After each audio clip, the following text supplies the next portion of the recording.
Regina, qui est basée à São Paulo, au Brésil. Alors, Regina, peut-être que tu vas couper ton micro parce que ça fait un petit larcène. Ouais. Voilà, merci. Bonjour à tous. Donc, on est ravis de vous retrouver pour ce deuxième événement spécial Brésil avec vous pour les éditions Didier Fleu. C'est un événement qui est organisé en partenariat avec notre partenaire au Brésil, diffuseur, qui s'appelle Dizal, et qui vous a envoyé d'ailleurs l'invitation à cet événement. Aujourd'hui, on va parler en 45 minutes environ d'une thématique qui vous tient à cœur en tant qu'enseignant, notamment quand vous retrouvez vos élèves en classe.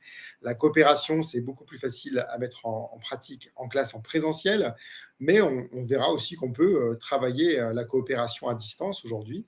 On va donc s'atteler à cette thématique autour du titre « Coopérer en classe » de Fleu, avec un proverbe africain en guise de citation tutélaire « Seul, on va plus vite, ensemble, on va plus loin ». Si vous êtes prêts, on peut y aller. N'hésitez pas aussi pendant le webinaire à poser vos questions. Regina, qui est avec moi, n'hésitera pas à m'interrompre pour prendre les questions et puis y répondre au fur et à mesure. Pendant ce webinaire, vous avez aussi un lien qui est indiqué en haut du webinaire qui renvoie vers notre catalogue 2022 des éditions Didier Fleu. Vous pourrez, avec ce catalogue, découvrir toutes les nouveautés. Et il y en a beaucoup en 2022 dans notre catalogue. Si vous êtes prêts, on y va. On commence. C'est parti. Alors, on commence déjà avec justement ce catalogue des éditions Didier avec beaucoup de nouveautés en 2022. Vous le voyez ici à l'écran. Pour le public enfant, on a une méthode qui s'appelle Bonne Nouvelle en 2 niveaux qui est déjà disponible. Pour les adolescents des 11-15 ans, nous avons sorti cette année la méthode Imagine. Les niveaux 1 et 2 sont déjà disponibles. Les niveaux 3 et 4 seront disponibles l'année prochaine. Pour les grands adolescents, nous avons renouvelé notre collection Génération avec la collection Nouvelle Génération. Le niveau A1 est disponible, le niveau A2 sera disponible en septembre. Nous avons également une collection tout à fait nouvelle qui s'appelle 101 jeux de Fleu, qui vise à aider les apprenants à mémoriser le vocabulaire au travers de jeux, des charades, des rébus, des mots croisés, des mots fléchés. Et ces ouvrages sont notamment écrits par Pierre-Yves Roux et une autrice qui est brésilienne qui s'appelle Gabriela Jardim. Donc, je vous conseille aussi de découvrir, ne serait-ce que par patriotisme, ces ouvrages écrits en partie par une autrice brésilienne. Et puis, on va parler aujourd'hui plus particulièrement de 2 méthodes pour grands adolescents et adultes. La première, c'est l'atelier, qui est disponible en 4 niveaux, du A1 jusqu'au B2. Et puis, on en parle, on ne la présente plus, cette méthode. C'est aussi la méthode édito dont on va parler, qui est la meilleure vente des éditions Didier. Cette année, nous sortons le niveau A1, A2 et B2. Niveau A1 et A2 dans leur 2e édition et le niveau B2 dans sa 4e édition déjà. Donc, vous voyez qu'on va travailler aussi autour de ces 2 collections, l'atelier et édito, pour travailler sur cette thématique de la coopération en classe. Bien entendu, parmi les nouveautés aussi, des nouveautés concernant le DELF, parce que vous n'êtes pas sans savoir que pour le DELF, nous avons des nouvelles épreuves. Et forcément, on vous propose, avec les ouvrages Didier, une préparation de vos apprenants à ces nouvelles épreuves. Parmi les nouveautés, on a aussi des nouvelles lectures, avec À la rencontre de Saint-Exupéry au niveau A1 et Marie-Antoinette au château de Versailles au niveau A1 également. Ce sont des récits graphiques qui permettent vraiment d'entrer dans la lecture en douceur pour les apprenants débutants. Et avec cette collection Mondes en VF, vous allez retrouver sur le site internet dédié mondesenvf.fr tout un ensemble de ressources qui vous permettront de faire des activités de compréhension écrite, mais aussi des activités de production écrite avec des ateliers d'écriture. Si vous voulez en savoir plus, vous pouvez donc cliquer sur le bouton qui est présent dans ce webinaire pour découvrir ce catalogue. Et surtout, vous pouvez, avec l'application didierfleu.app, vous pouvez flasher les pages de ce catalogue avec l'application gratuite pour pouvoir aller découvrir davantage de choses, comme des extraits audio ou des extraits vidéo sur chacune de nos collections. Alors, si vous le voulez bien, on va commencer dans le dur du sujet. Le thème de ce webinaire, c'est la coopération, mais vous n'êtes pas sans savoir que la coopération s'appuie aussi sur cette compétence de médiation. La médiation, c'est une de nouvelles compétences évoquées dans les nouveaux descripteurs du cadre européen en 2018. Dans ces nouveaux descripteurs, on parle notamment du nouveau niveau pré-A1, mais on parle aussi de cette compétence de médiation. Alors la médiation, ce n'est pas une compétence vraiment nouvelle. Dès la création du cadre européen, cette compétence, elle était déjà décrite, mais elle était évoquée de manière assez évasive. Et quand on parlait de médiation dans le cadre européen, à sa création, on mettait presque systématiquement entre parenthèses, on y apposait les compétences de traduction-interprétation. Alors il est évident que cette compétence de médiation, on s'est dit qu'on allait plutôt la reléguer à des niveaux C1 et C2, parce que pour faire de la traduction et interprétation, il fallait déjà avoir un niveau de langue suffisant. En réalité, et c'est ce qu'on va voir aujourd'hui, la compétence de médiation, on peut tout à fait l'aborder dès le niveau A1. On va voir pourquoi la médiation est possible dès les niveaux débutants et pourquoi on peut ne pas réserver la médiation seulement au niveau plus avancé. Alors voilà une courte définition de ce qu'est la médiation, justement, hein. Et vous allez comprendre pourquoi on parle de coopération dans le titre de ce webinaire. La médiation, c'est plusieurs choses. C'est transmettre une information à une autre personne qui ne peut pas accéder à cette information. Donc, par exemple, une personne qui ne parle pas la langue ou une personne qui est aussi en situation de handicap, une personne qui va être malentendante, par exemple. Faire de la médiation, c'est aussi être une sorte de médiateur, de facilitateur dans la communication. D'ailleurs, la deuxième définition de la médiation, c'est faciliter la communication entre les personnes qui ont du mal à s'entendre. Donc, c'est même au-delà, hein, bien sûr, de la médiation et de la transmission de messages, c'est faciliter la résolution de conflits.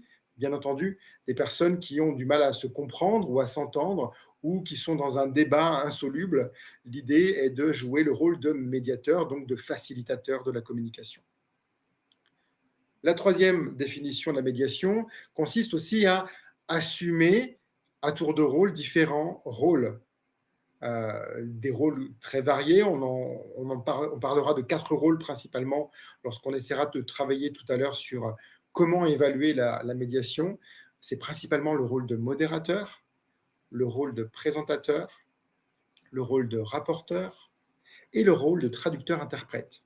Alors attention, on peut être traducteur-interprète aussi déjà dès les niveaux débutants. On le verra tout à l'heure pourquoi. On ne va pas forcément faire de la traduction littérale, de la traduction simultanée ou consécutive. Ce n'est pas le principe, mais on peut déjà jouer un rôle de traducteur dès le niveau débutant. Et puis la quatrième définition, c'est bien sûr la médiation, apprendre ensemble en co-construisant du sens et des savoirs. Et là, on retrouve, si ça vous rappelle quelque chose, dans le cadre européen, on parle pleinement du fait que l'apprenant n'est pas un apprenant. Dans le cadre européen, on dit que l'apprenant est un acteur social. Ça doit vous rappeler quelque chose. L'apprenant est un acteur social, donc apprendre ensemble, en co-construisant du sens et des savoirs, c'est bien entendu logique dans le cadre du cadre européen, justement. Et puis, vous voyez, au centre de cette définition, il y a plusieurs mots qui sont intéressants aussi à aborder quand on parle de la médiation. Le premier mot, c'est l'entraide, la solidarité. Puis le deuxième mot, c'est l'intelligence émotionnelle et collective. Donc, ce sont deux notions qui sont des notions qu'on n'a pas forcément l'habitude d'aborder en cours de langue, qui sont plus des notions, non pas de savoir, ni de savoir-faire, telles qu'on a l'habitude de les évaluer en français langue étrangère ou en langue, mais qui sont plus des compétences de savoir-être, d'attitude, de comportement. Hein, donc l'entraide, la solidarité, l'intelligence émotionnelle et collective, c'est-à-dire aussi l'empathie quelque part, savoir s'adapter aux autres pour les comprendre et pour pouvoir jouer pleinement son rôle de facilitateur, c'est bien entendu tout cela, la médiation. Et vous l'avez compris, pourquoi ce webinaire s'appelle la coopération? Tout simplement parce que pour coopérer, il faut justement faciliter la communication, il faut assumer à tour de rôle des rôles différents comme modérateur, présentateur, il faut être dans l'entraide, Il faut écouter les autres et les intelligences multiples. Avez-vous déjà des questions sur cette définition de la médiation? Est-ce que, Réginald, il y a des questions déjà? A priori, non. Alors, si vous voulez bien, on va continuer. Si on va plus loin dans la définition de la médiation, on va s'arrêter, nous, au niveau A1. Je pense qu'au Brésil, vous avez pas mal d'apprenants au niveau A1, donc j'ai fait le choix ici, dans ce webinaire, de me cantonner à la définition de la médiation au niveau A1. Sinon, bien sûr, on y passerait des heures si on allait jusqu'au niveau suivant. Alors, la médiation, elle se définit dans les nouveaux descripteurs du cadre européen selon 3 axes: la médiation de texte, la médiation de concept et la médiation de communication. En quoi consiste la médiation de texte?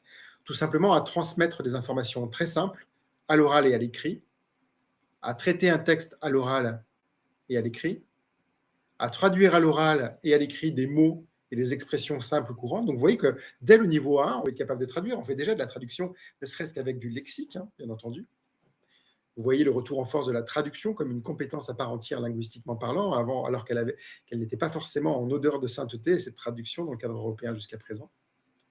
Et puis, c'est aussi exprimer une réaction personnelle à l'égard des textes créatifs. La médiation de texte, c'est déjà au niveau A2, dire j'aime, j'aime pas, ce que je ressens aussi, bien entendu, par rapport à un texte, ou une image, bien entendu. Qu'est-ce que la médiation de concept? C'est travailler de façon coopérative dans un groupe, donc on y vient, ça rejoint ici le titre de notre webinaire.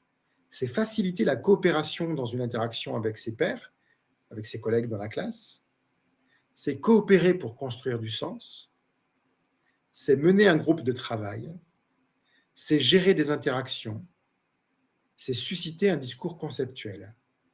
Donc, en fait, quand on lit tous ces descripteurs, on se dit finalement, on est un peu comme Monsieur Jourdain qui faisait déjà de la prose sans le savoir. On fait déjà de la médiation en classe. On est tous amenés avec nos apprenants à faire de la médiation de texte en substance, à faire de la médiation de concept également. Si ce n'est que désormais, on y a apposé effectivement cette notion de médiation à part entière. Et puis, il y a ce troisième axe, la médiation de la communication, qui consiste à établir un espace pluriculturel, à accepter la diversité des profils, et donc notamment les intelligences multiples, on le disait tout à l'heure, à accepter qu'il puisse y avoir des désaccords et savoir y faire face. Donc ça, c'est aussi intéressant dans le rôle de facilitateur dont on parlait tout à l'heure. On ne forme pas seulement des apprenants qui vont être des communicants.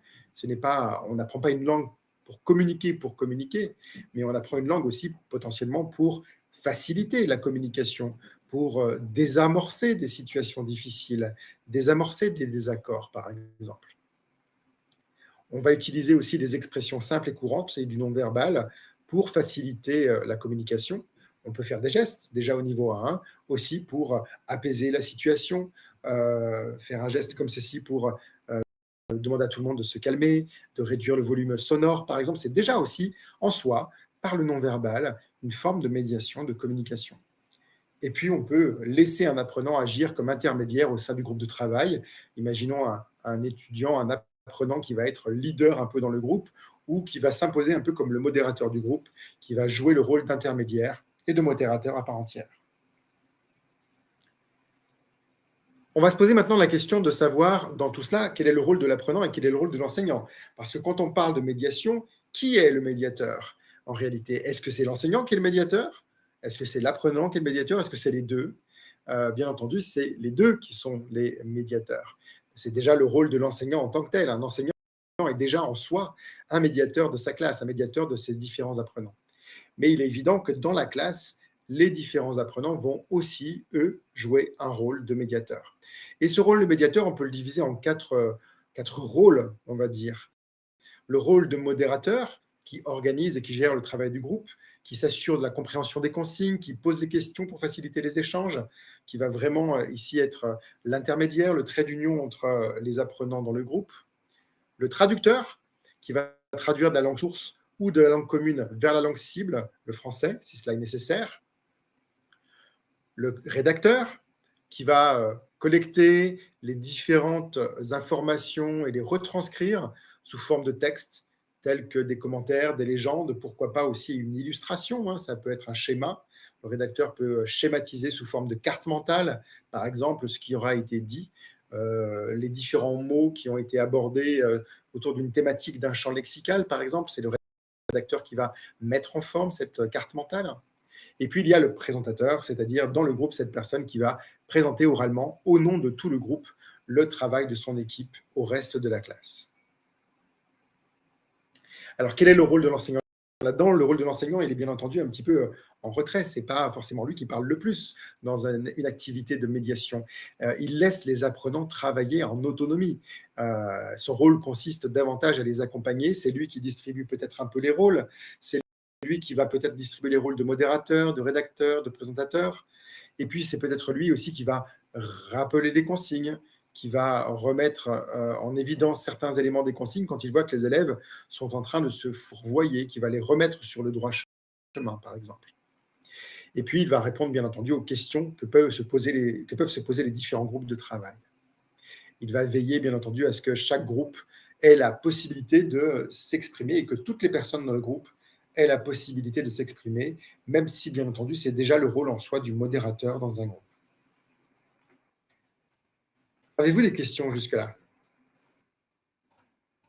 Tout va bien? Donc, vous êtes déjà nombreux dans ce webinaire. Je vous remercie de nous avoir rejoints. On va continuer donc avec deux exemples. Wilfried, et depuis la Turquie et l'Égypte. Oh, même depuis la Turquie et l'Égypte. Oui. Waouh, c'était un webinaire. On pensait avoir des collègues du Brésil uniquement. Et vous nous rejoignez aussi tard, parce que moi, je suis à Paris, il est 21h, un peu plus de 21h, et en Égypte et en Turquie, il est encore plus tard. Alors. Donc, merci de nous rejoindre. Et on va continuer à travailler autour de cette compétence de la médiation et de la coopération. On va prendre deux exemples concrets. On va travailler sur une première méthode qui s'appelle l'atelier, qui est une méthode pour grands adolescents et adultes. Et on terminera avec un exemple sur Edito, la nouvelle version d'Edito 2022. Et pour finir et conclure ce webinaire, on travaillera enfin sur une partie de l'évaluation. On se posera la question de savoir comment évaluer cette compétence de médiation, en sachant, vous l'avez compris, que cette compétence de médiation, elle fait appel non pas seulement du savoir et du savoir-faire, mais à du savoir-être, à des attitudes particulières, à des postures particulières et des comportements particuliers. Et c'est donc ce savoir-être qu'on va également apprendre à évaluer à la fin de ce webinaire.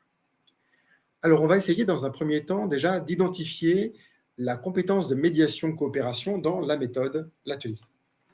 L'atelier, vous l'avez compris, c'est une méthode qui existe en 4 niveaux, du A1 jusqu'au B2, et qui a un sous-titre particulier qui est assez explicite.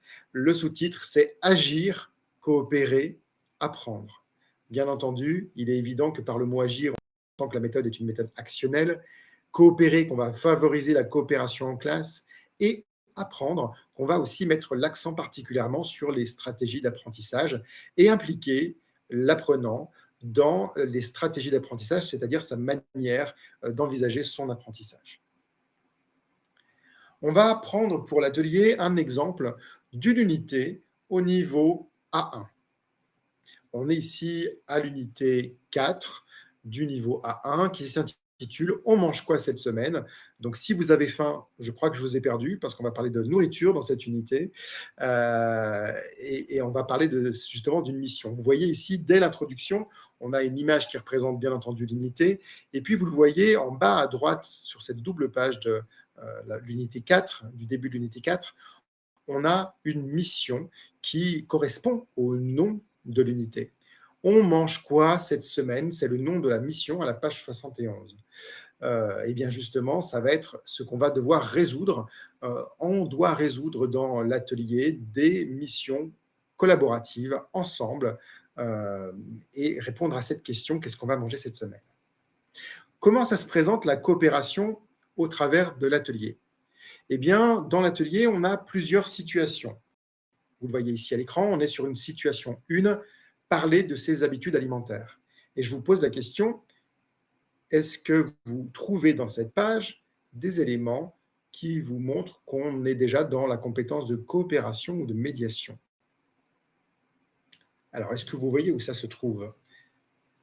C'est assez évident parce que c'est assez mis en évidence par la couleur.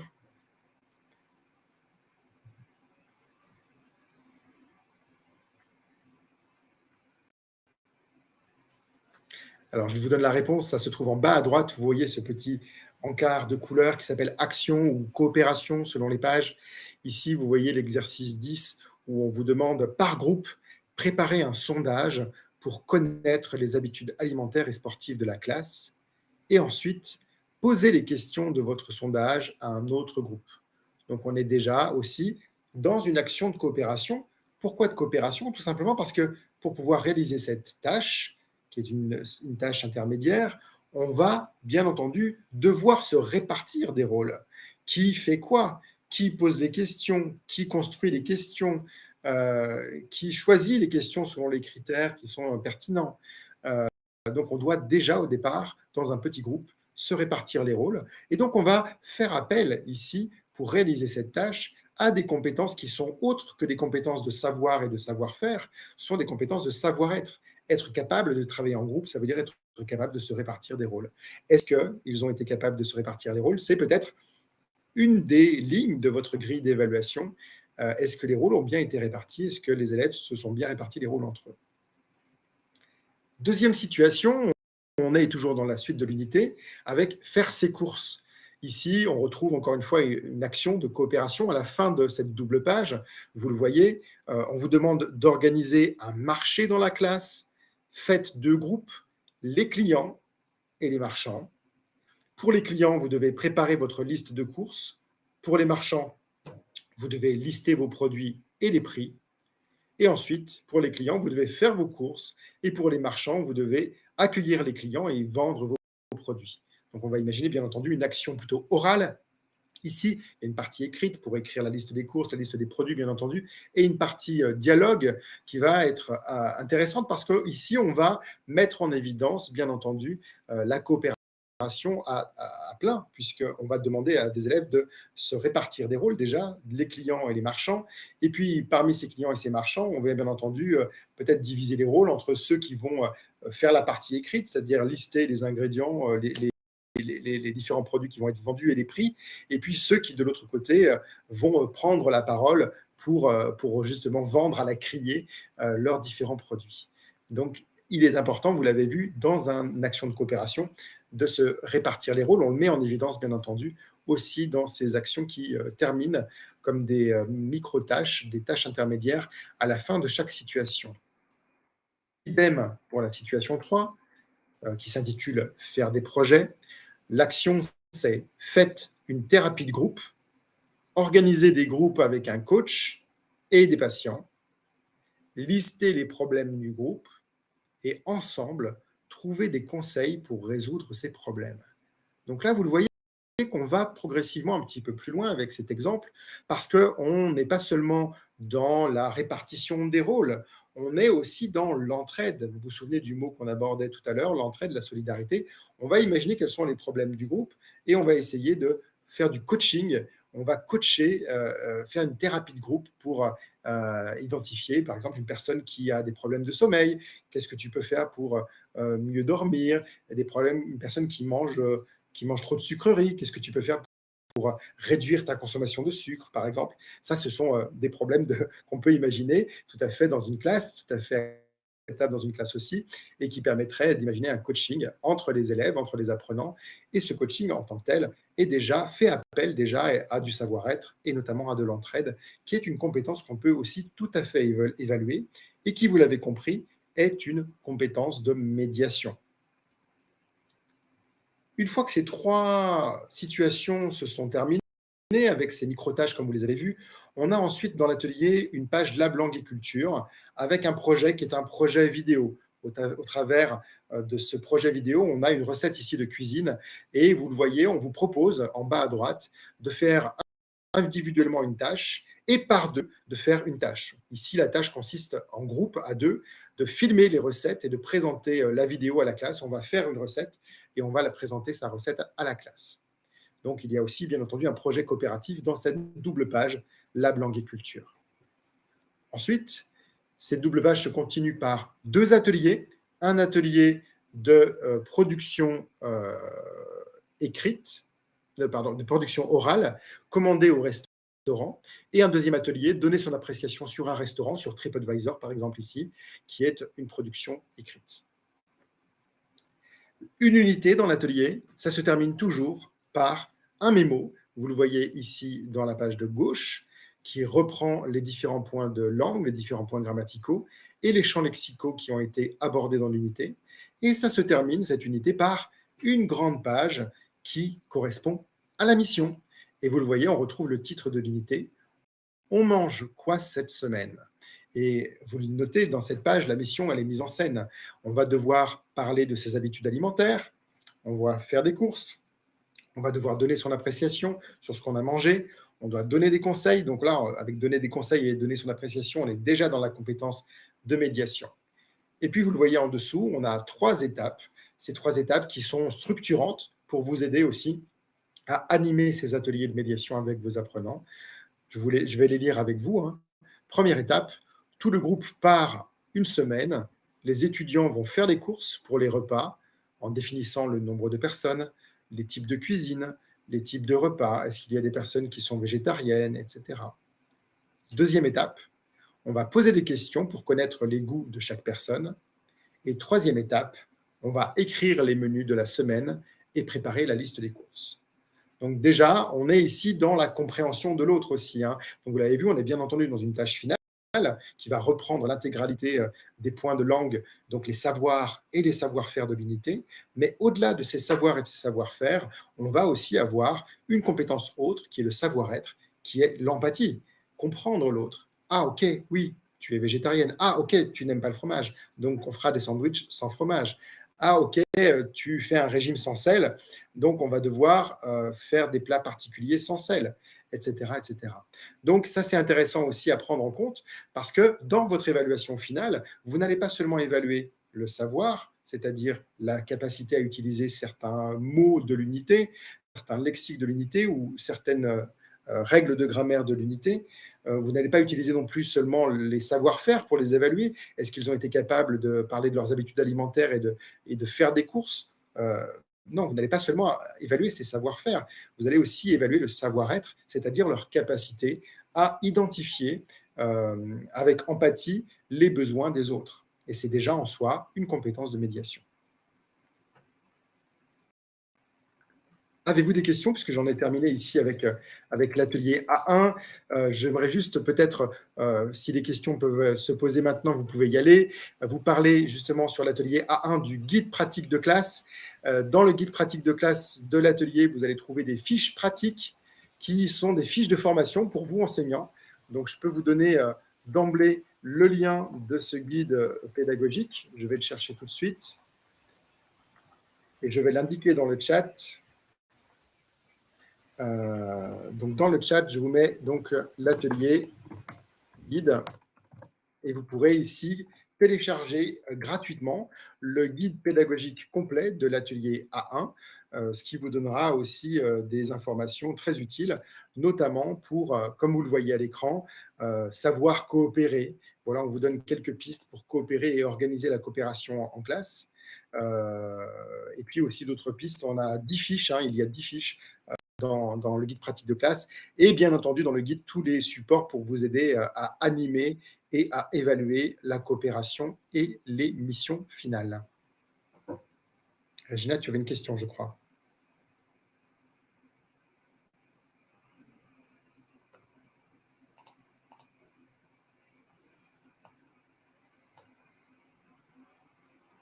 Est-ce qu'il y avait une question, Régina?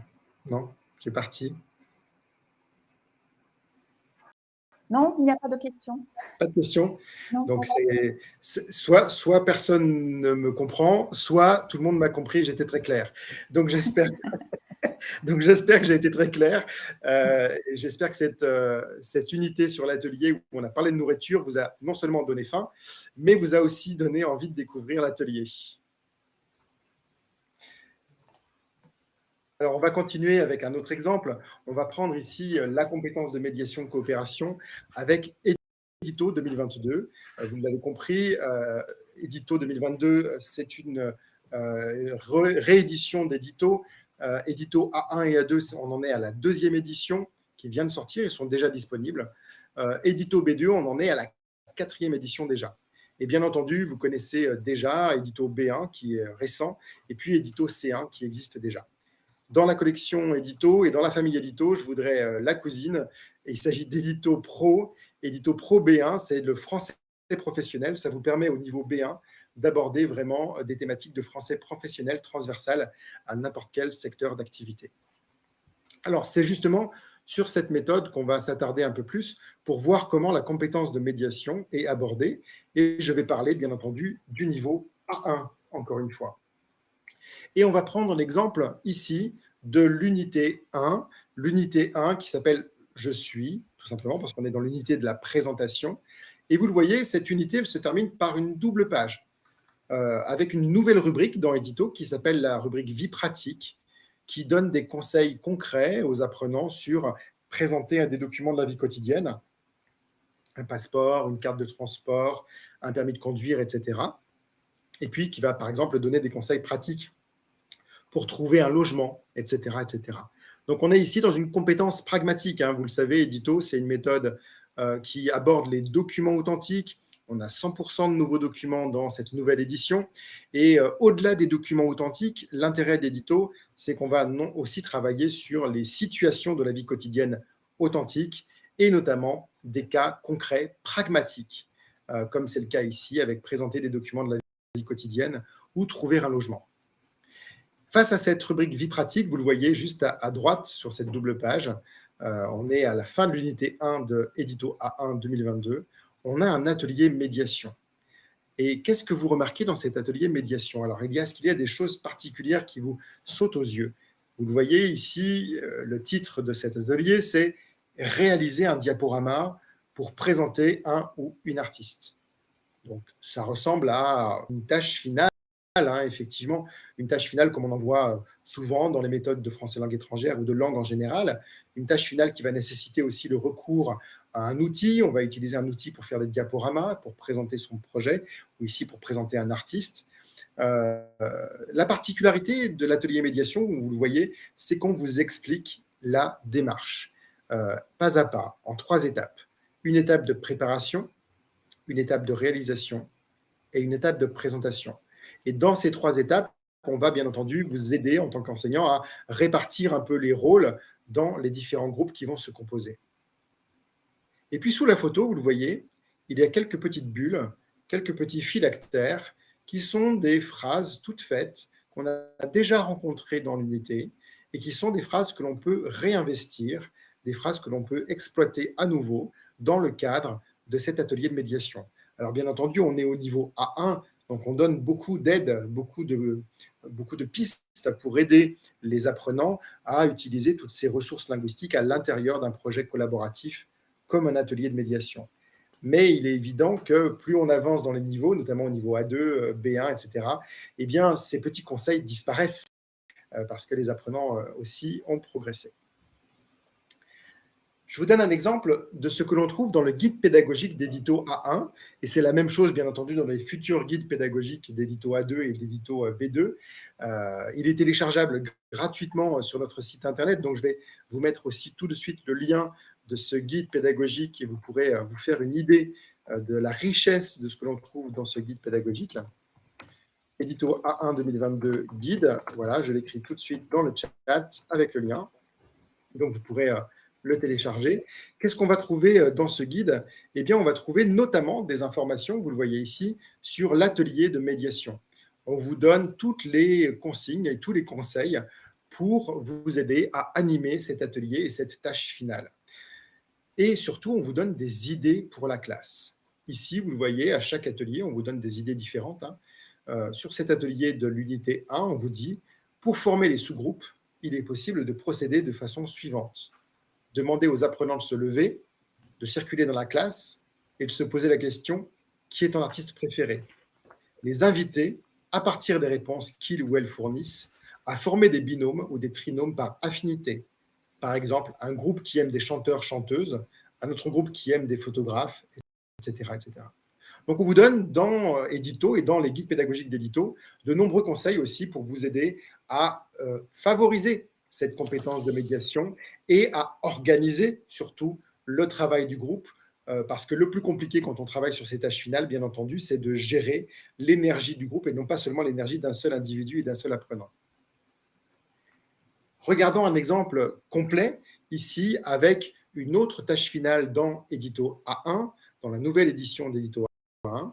Ici, l'objectif, c'est de créer un portrait collectif. Donc, on va former des groupes de 3 ou 4, vous le voyez. Dans l'étape de préparation, chaque étudiant du groupe va chercher 2 ou 3 images, son lieu d'habitation, ses loisirs, sa famille. Chaque personne cherche une photo d'elle. Et une fois qu'on a récolté toutes ces informations pour préparer un portrait collectif, on va passer à l'étape de réalisation. Vous proposez une image à votre groupe, vous choisissez ensemble les photos et les dessins, vous créez votre portrait collectif, vous écrivez la présentation de chaque étudiant, vous lisez votre présentation, les autres personnes écoutent et corrigent votre prononciation, vous enregistrez vos présentations. Donc là, vous le voyez dans l'étape de réalisation que j'ai mis en évidence à gauche pour que vous puissiez mieux la lire. Vous avez déjà une définition des rôles. Vous proposez vos images à votre groupe. Donc déjà, il y a écouter les propositions des autres. Donc il y a de l'intelligence multiple, de l'empathie. On doit écouter les autres, on doit être dans l'écoute. Vous créez votre portrait collectif, donc on doit faire des choix, on doit écarter des idées.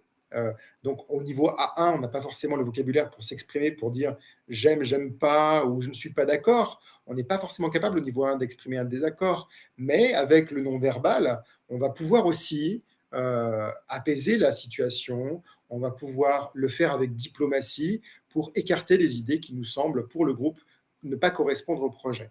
Donc ça, c'est important aussi d'inciter les apprenants à utiliser le non-verbal pour dégoupiller des situations éventuelles de conflit. Vous écrivez la présentation de chaque étudiant. Donc ça, c'est intéressant parce qu'on va être dans une forme d'interview.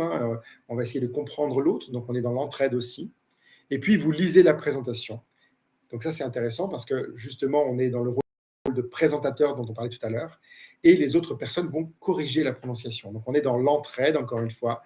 On va s'entraider. On est dans une ambiance bienveillante en classe et collaborative. Donc on apprend ensemble, on se corrige ensemble, bien sûr de manière bienveillante, en ne stigmatisant pas les erreurs des autres. Donc ça, c'est des rôles et des règles qui peuvent se définir et se mettre en place progressivement dans la classe pour avoir une pédagogie positive et puis aussi encourageante pour les apprenants.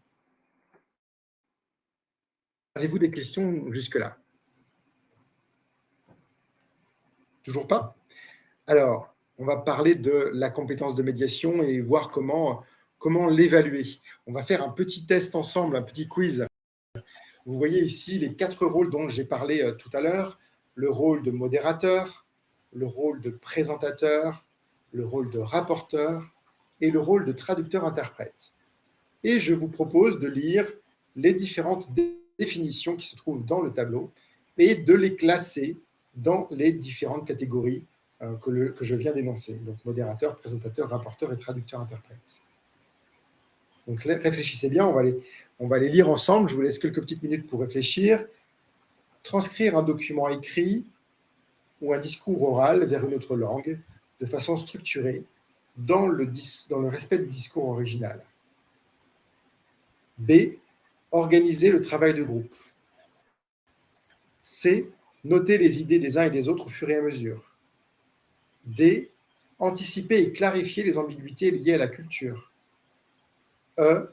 Soutenir l'attention du public. F. Attirer l'attention sur un élément iconographique ou autre. G. Présenter oralement de façon claire et convaincante le résultat d'une réflexion collective. H. Rédiger un texte synthétisant les idées contenues dans un texte. I. Regrouper, résumer par écrit les idées énoncées pendant un débat. J. Donner la parole. K. Relancer la discussion. L. S'assurer que tout le monde a bien compris. M. Clarifier les informations données si le public a du mal à comprendre. Alors là, je vous avoue qu'effectivement, les critères d'évaluation sont des critères d'évaluation plutôt de niveau A2, B1, B2. Mais on peut s'en inspirer, bien entendu, pour créer des critères au niveau A1. Je vous en donnerai quelques exemples tout à l'heure. Alors, comment classeriez-vous ces éléments? Je vous donne déjà la réponse pour le rôle de modérateur. Pour le modérateur, c'est celui qui va organiser le travail du groupe, celui qui va donner la parole, celui qui va relancer la discussion et s'assurer que tout le monde a bien compris. Est-ce que vous avez trouvé quels étaient les rôles du présentateur alors? Ça, c'est facile pour le présentateur. C'est celui qui va soutenir l'attention du public, qui va ménager des pauses, qui va attirer l'attention sur un élément iconographique ou un autre. C'est celui qui va présenter oralement de façon claire et convaincante le résultat de la réflexion collective. Et c'est celui qui va anticiper et clarifier les ambiguïtés liées à la culture pour clarifier les informations notamment. Est-ce que le rôle du rapporteur, vous l'avez? J'imagine que oui. Le rôle du rapporteur, c'est celui qui va noter les idées des uns et des autres au fur et à mesure, celui qui prend des notes. C'est celui qui va rédiger un texte qui fait la synthèse, qui va synthétiser les idées contenues dans un texte ou dans un débat, dans une discussion dans le groupe. Et c'est celui qui va regrouper, résumer par écrit les idées énoncées par le groupe dans un débat. Le traducteur-interprète, c'est celui aussi qui va traduire un document écrit ou un discours oral vers une autre langue de façon structurée dans le respect du discours original. C'est celui qui va anticiper et clarifier les ambiguïtés liées à la culture.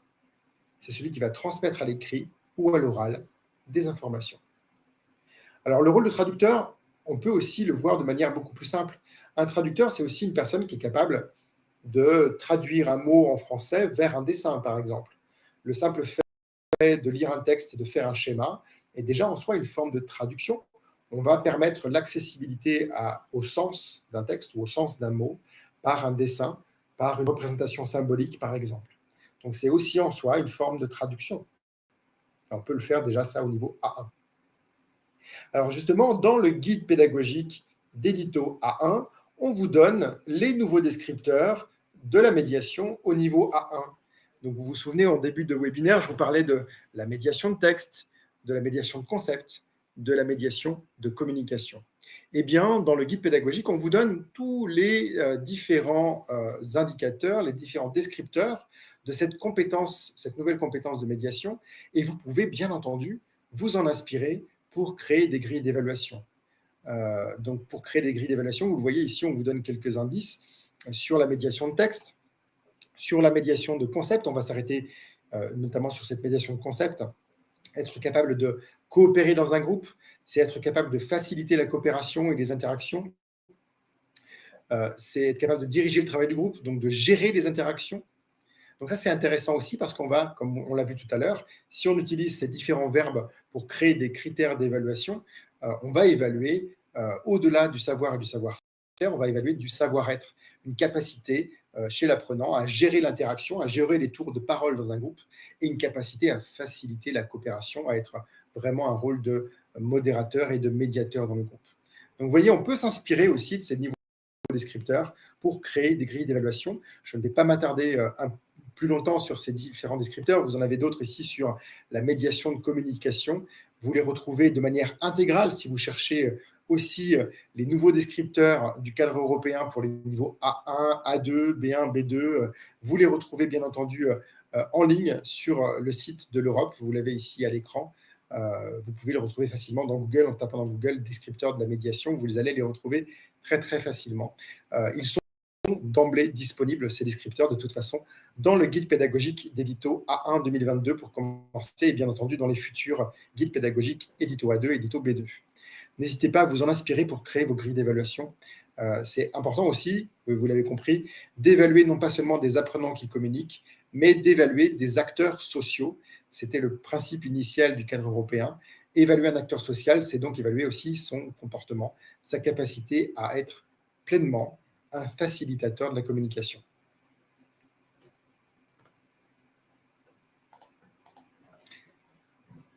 Avez-vous des questions? Je crois que j'en ai terminé avec les différentes présentations. Je vous donne quelques informations pour finir. Peut-être que je réponds à une question. Je vois ici une question de Roumanie. Oui.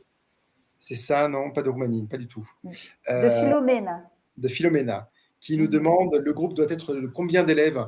Il me semble un peu difficile. Alors, de toute façon, quand on crée des groupes, on vous donne toujours dans Édito ou dans l'atelier des conseils pour la taille du groupe.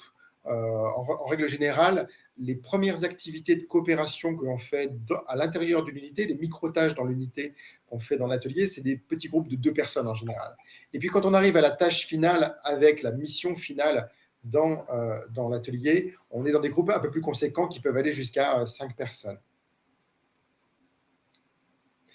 Justement, Philomena nous dit mesurer la question de l'être. Oui, ça c'est aussi une question importante. Et ça c'est intéressant aussi de se dire qu'on ne forme pas seulement, en tant qu'enseignant, on ne forme pas seulement juste des gens qui vont être des communicants. On forme aussi des personnes, on forme des citoyens du monde. Et c'est ça qui donne tout son sens à l'apprentissage. C'est ça qui donne peut-être pour les apprenants la clé de la motivation, pour les motiver justement à apprendre une langue. On n'apprend pas juste une langue pour communiquer, on apprend une langue aussi pour potentiellement être citoyen du monde et faciliter la communication, dégoupiller les situations difficiles, etc. Alors, si vous voulez en savoir plus, n'hésitez pas à aller sur notre site didierfleu.com. Je vous indique ici l'adresse dans le site du site internet. Sur ce site, vous allez pouvoir trouver toutes les ressources qui vous intéressent. Notamment, vous allez pouvoir retrouver les différents points de vente. Au Brésil, nous travaillons avec Bizal, qui a différentes implantations au Brésil. J'ai vu qu'il y avait des collègues aussi qui nous rejoignaient depuis la Turquie et l'Égypte. On travaille avec de nombreux libraires en Turquie et en Égypte, donc n'hésitez pas à aller consulter la liste de nos partenaires dans ces 2 pays ou dans les autres pays, si vous venez d'ailleurs aussi. Donc sur didierfleu.com, vous avez une rubrique qui s'appelle Points de vente. Vous cliquez sur la carte du monde et vous pouvez trouver les libraires avec lesquels nous travaillons, qui sont nos partenaires. Et ces partenaires, justement, diffusent nos ouvrages en version papier et les ouvrages en papier qui contiennent également un code numérique qui vous permet d'accéder à la version numérique de nos ouvrages. Si vous souhaitez faire l'acquisition d'un ouvrage purement numérique, ça se passe sur un autre site internet. Je vous indique ici le lien. C'est www.iboutique.didierfleu.com. Et sur cette boutique, vous allez pouvoir acheter des manuels numériques sous forme de code. Quand vous achetez un manuel numérique, vous recevez dans votre boîte mail, dans votre messagerie, vous recevez un code qui est une clé d'activation pour activer sur notre site Educadoc les différents manuels et pouvoir les lire sur votre ordinateur ou votre tablette. Si vous voulez en savoir plus également sur nos autres webinaires, on a beaucoup de webinaires. N'hésitez pas encore une fois à aller sur didierfleu.com. On a des webinaires sur d'autres sujets que la coopération. On a des webinaires qui vous présentent également de manière plus détaillée les méthodes. Si vous voulez en savoir plus sur Edito ou sur l'atelier, on a également des webinaires avec nos auteurs qui vous présentent dans le détail ces différentes ressources. Donc, n'hésitez pas à aller les consulter. Mais il y a aussi des webinaires de formation, par exemple, sur comment animer des projets de fin d'unité, par exemple. Et puis, c'est sur cette page, didierfleu.com, à la page Contact, que vous pourrez contacter votre délégué. Donc, n'hésitez pas à retrouver aussi l'adresse de Regina, ma collègue qui est basée au Brésil et qui s'occupe de l'Amérique du Sud. Vous pourrez retrouver l'adresse de Regina directement sur cette page, didierfleu.com/contact au pluriel.